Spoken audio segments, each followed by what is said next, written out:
Good afternoon, everybody. So I've got the great privilege now of the first session after lunch, so I've got to try and keep you all awake for 20 minutes. And unfortunately, mine's not really a sexy presentation by way of, I'm not going to talk much about digitalization or gamification or HR tech. Mine's a sort of, I suppose, a fairly humble story of how we in Santander had to be brutally honest with ourselves last year in terms of the resourcing function, and we had to do a lot of getting back to basics. So I'm going to talk to you for about 20 minutes on how we got back to basics and really reconnected with the customer. Okay, so I think I'm going to start on the left-hand side, just on the third point down, and the launch of the Santander Way. So you may have seen a lot of the adverts in Santander throughout 2014 about becoming a simple, personal and fair bank. And that was a huge amount of work that went on throughout 2013 and how we prepared that vision for the company. And I think there was certainly a desire from the HR perspective to improve our HR technology, to improve our resourcing systems. But as a function, we simply weren't ready for that. We had to get back to basics in terms of reconnecting with the customer and building those relationships. What I'm going to talk to you about is what we did in the retail side of the bank. Okay, so probably like a lot of organisations, we do segment our approach in terms of resourcing and how we recruit with different parts of the bank. And you're probably well aware that retail bank for us is high volume recruitment. Throughout, well, at the start of 2014, we went out to the branch network and we changed it significantly. So our branch network has about 1,000 branches. What's interesting is that 50% of the income from that branch network only comes from 180 of those branches. So what we did, we realised we needed to have a slightly different type of branch manager. So a branch director is somebody that's heavily involved with the community. We did a lot of system changes. We empowered that branch director to get involved in a lot of the decision making around the customer experience, but also around the employee experience as well. So for us, 2014 as a resourcing function was all about how we enabled those branch directors and how we looked at all of the resourcing activities and made it a lot simpler for these branch directors. The timing was right as well as a bank in that I think it's fair to say in 2010, 2011, we were pretty much the wooden spoon in terms of customer service. So always at the bottom of the current accounts, we never got any awards. And I think it's fair to say there's been a seismic shift in that I think people are starting to realise now, certainly a lot of the journalists, politicians are recognising that we are a scale challenger. We know that we've got a lot of work to do, but we're definitely doing the right thing, and that has been reflected in our FRS scores, which is how customer experience is measured. So it really felt right last year that now that the bank gets it, culturally we're in a place where we understand the customer experience and the importance of the customer experience, that we can translate that into the candidate experience.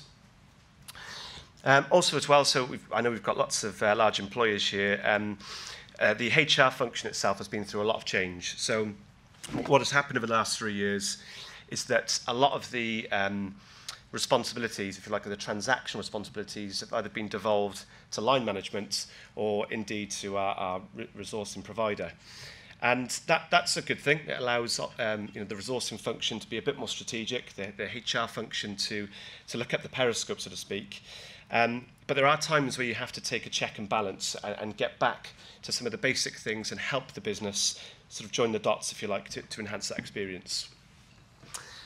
And then finally, you're thinking, okay, well, what the hell's the regulatory environment got to do with the candidate experience or the customer experience?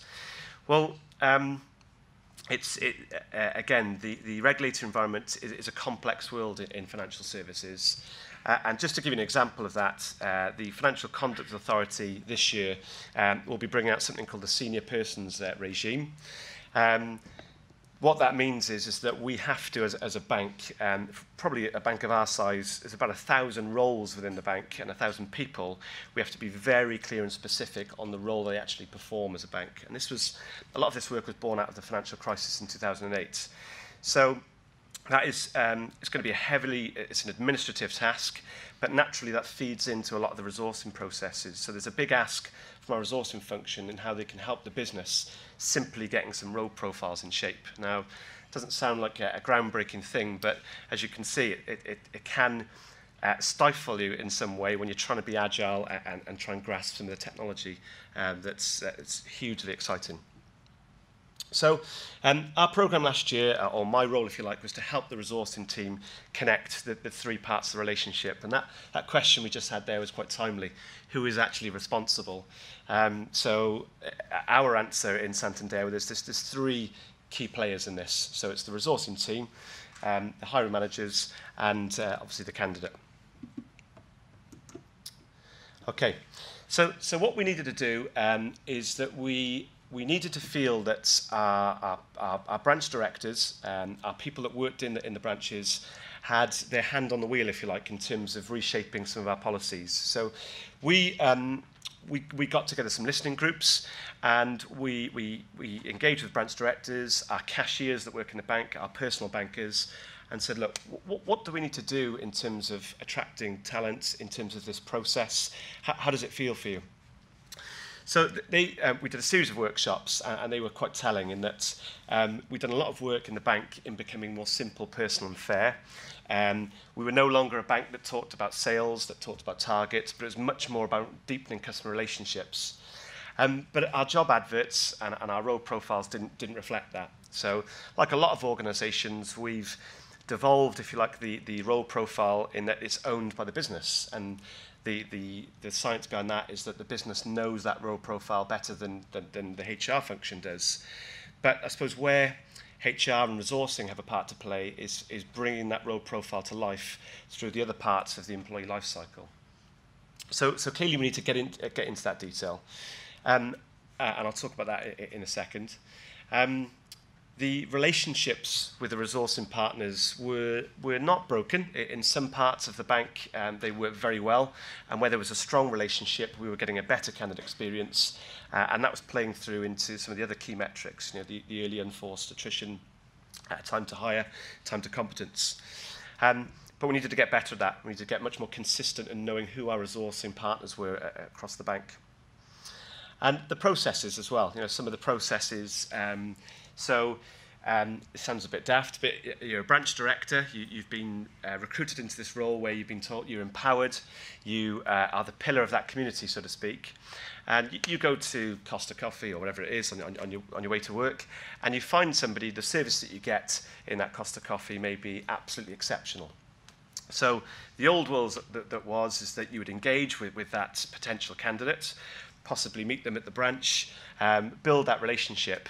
And then what we'd be telling our branch directors was that you now need to send that information through to the resourcing funnel, and that person goes through the resourcing machine, if you like.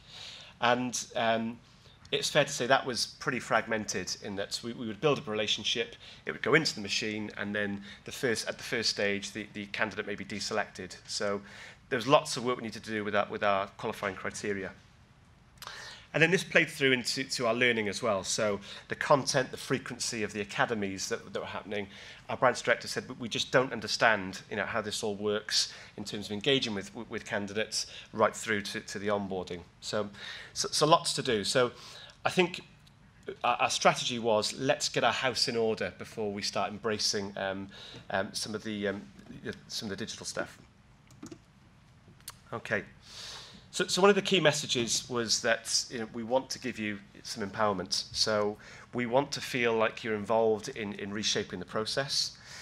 You're actually accountable for the process. You have a part to play in that candidate experience. And you also have single points of contact. So the relationship is really important, and I'm a huge advocate of how the digital world is going to change. It's going to help the HR and the resourcing functions, and it won't replace the relationship. And this is where some people sort of struggle with this, is that the digital piece will actually enhance that relationship, but it's got to be built on some really strong foundations. Okay, so what we did essentially is that we completely overhauled our role profile. So we got our personal bankers, our customer service advisors, and said, look, tell us what good looks like in terms of a customer service advisor or a personal banker. We made the language much more simple. So as a bank, we made a commitment to our customers that we'd make our products very simple. We'd make the language that we talk to people in a simple, personal, fair way. And it was fair to say we needed to do that with our role profiles. Our job adverts, again, as I mentioned, we were asking for personal bankers who were good at sales, were good at achieving targets, and I think it was they were pretty aggressive. So again, we needed to simplify that and build in the Santander way into these job adverts. That naturally then played into the interview script. So as a financial services institution, we do like a lot of processes. We have to adhere to regulation, but regulation is not a straitjacket. Regulation is all about giving you a framework to operate. So we work very hard at simplifying that interview script to make life a lot easier for our resourcing partners and for our hiring managers. And then sometimes in businesses, there's a disconnection then between when that employee starts and how they're going to get managed for the 3 months, 6 months, and throughout the employee life cycle. And what we discovered is, and this is where absolutely HR can add a bit of value, is that none of these documents, none of these processes talk to each other. So that's what I talk about when I mean getting the house in order. So for the first time in the history of the bank, actually, we had some alignment with role profiles, job adverts, interview scripts, and performance excellence plans, which is our version of the appraisal. So again, not rocket science, really, really simple, basic stuff you'd expect. But our view was, we can only ever move forward with this technology if we get our house in order. At the start of 2014, when I was given this task of sort of working with the business, I had a coffee with a good friend of mine that works for a big, very, very large institution, which I can't mention. But she'd, and her and her team had invested heavily in a lot of HR technology and a lot of resourcing technology in 2013. So I asked her, I said, look, how's it all going? Is it really enhancing the experience? And she said, well, nothing's changed. And that's because we didn't do one thing. We didn't get our house in order. We didn't get those relationships. We didn't get our structures in place to build on all this new material. And so that's where our sort of learnings came from. Okay. And that's it. So I'd like to open the floor. I think where we can add, where perhaps my presentation today is all about an employer's perspective. So I notice there's lots of employers in the room. Are there any questions? I've got about 5 minutes. Anybody like to ask anything?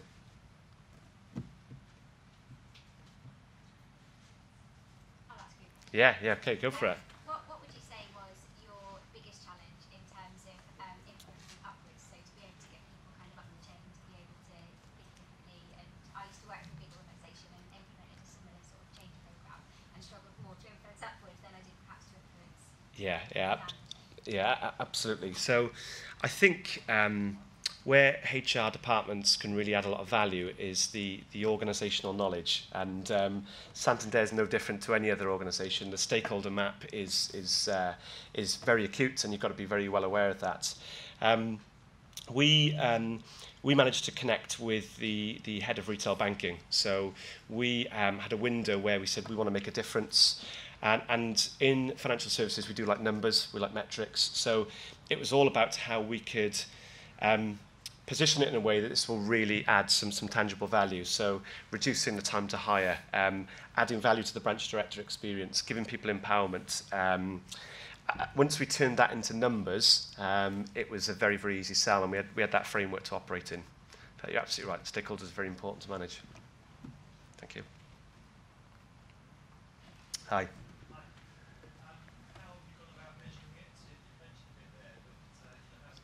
Yeah, it's gone well. So we our time. So just some key metrics. Our time to hire is actually reduced by 40%. So historically we were looking around about 41, 42 days. That's come down now to about 21 days, and that's across the board. And the reason for that is branch directors are already involved in the communities. They're already, so this evening, for example, across lots of the branches in the UK, they'll be hosting roundtables with various sections of the community. So they're engaged. We ask of them to be entrenched in their communities. So tapping into that local talent is already there from a traction perspective. And that's where we've seen that acceleration. And I think to the second point, I mean, it's early days yet. As you know, attrition's measured on a 12-month basis. But our indicators are that the early and forced attrition, so that revolving door that we didn't really have, but certainly that has slowed down significantly. Thank you. Thank you very much. Okay, brilliant.